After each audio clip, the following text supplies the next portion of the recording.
Baiklah, di sini saya akan sedikit menjelaskan pengertian mengenai manajemen mutu organisasi pendidikan.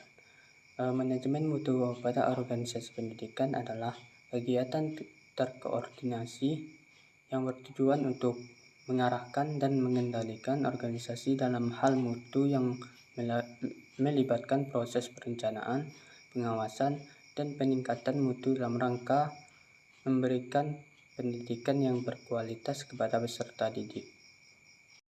Selanjutnya, sistem manajemen mutu pendidikan atau SMMP adalah suatu pendekatan yang digunakan oleh lembaga pendidikan untuk memastikan proses pendidikan dan layanan yang mereka tawarkan mencapai tingkat mutu yang lebih tinggi.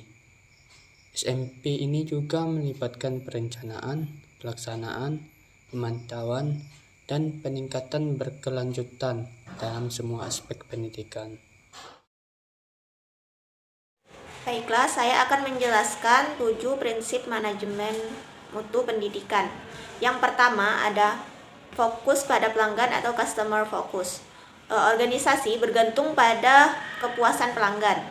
Oleh karena itu, manajemen organisasi harus memahami kebutuhan pelanggan baik sekarang maupun yang akan datang, sehingga pelanggan dapat puas dengan pelayanan atau produk ataupun jasa yang telah ditawarkan oleh organisasi. Contohnya, dalam dunia pendidikan, kepala sekolah mempersiapkan lingkungan yang bersih dan aman di sekolah agar para peserta didik merasa puas dan aman dalam belajar di sekolah. Yang kedua yaitu leadership atau kepemimpinan. Pemimpin organisasi harus menetapkan tujuan dan arah dari organisasi yang dipimpinnya. Mereka harus menciptakan dan memelihara lingkungan internal dengan orang-orang yang akan terlibat dalam pencapaian tujuan-tujuan organisasi tersebut.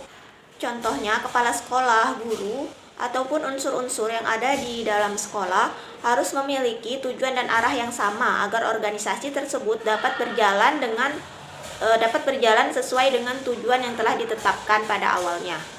Yang ketiga, engagement of people. Setiap orang atau karyawan pada semua tingkatan merupakan faktor yang sangat penting dari suatu organisasi, dan keterlibatan mereka secara penuh akan memungkinkan kemampuan mereka digunakan untuk manfaat organisasi. Contohnya, kepala sekolah dalam membuat keputusan di sekolah harus melibatkan para stafnya ataupun guru yang ada di sekolah tersebut. Yang keempat, process approach atau pendekatan proses. Prinsip manajemen ini meyakini bahwa sebuah hasil dapat lebih efektif dan efisien saat kegiatan yang dikelola menjadi proses yang saling terkait serta berfungsi sebagai sistem yang koheren. Manajemen mutu pada dasarnya terdiri dari berbagai proses yang saling berkaitan. Proses tersebut pun bersama-sama mengarah pada pencapaian tujuan organisasi yang tak lain adalah refleksi dari kepuasan pihak-pihak terkait.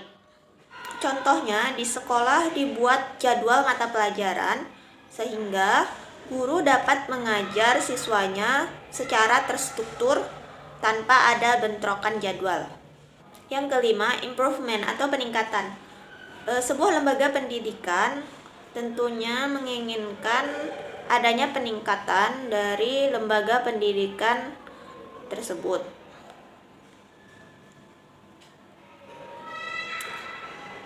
Lembaga pendidikan melakukan perbaikan dan evaluasi agar terjadi peningkatan yang signifikan dari tahun ke tahun selanjutnya.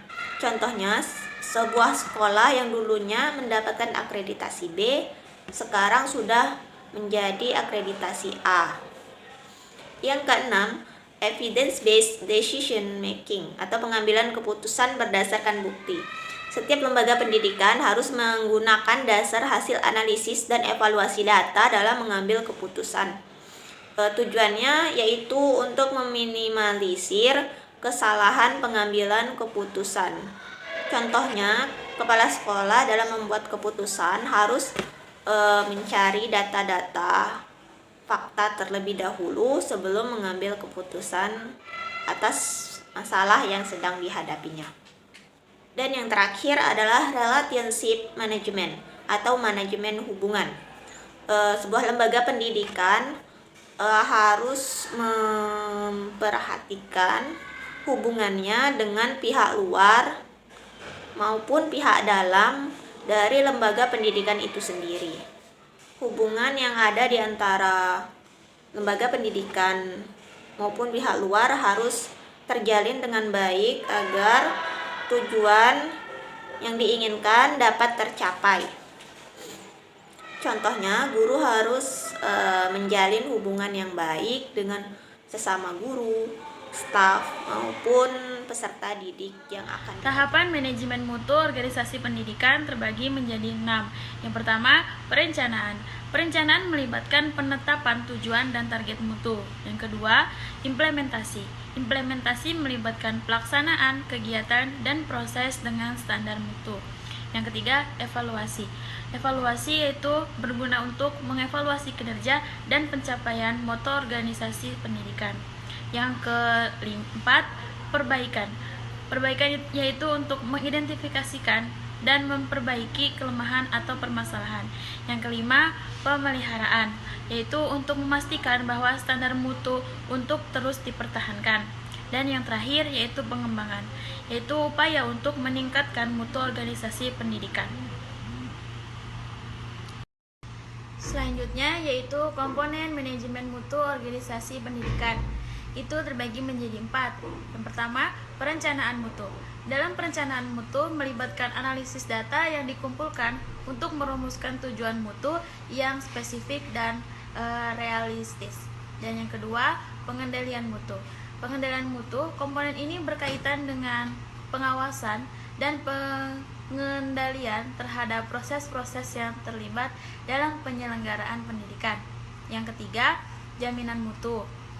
Komponen ini mencakup langkah-langkah untuk memastikan bahwa seluruh proses dan kegiatan pendidikan dilaksanakan sesuai dengan standar mutu yang telah ditetapkan. Dan yang terakhir adalah peningkatan mutu yang digunakan untuk meningkatkan mutu dalam sebuah organisasi pendidikan.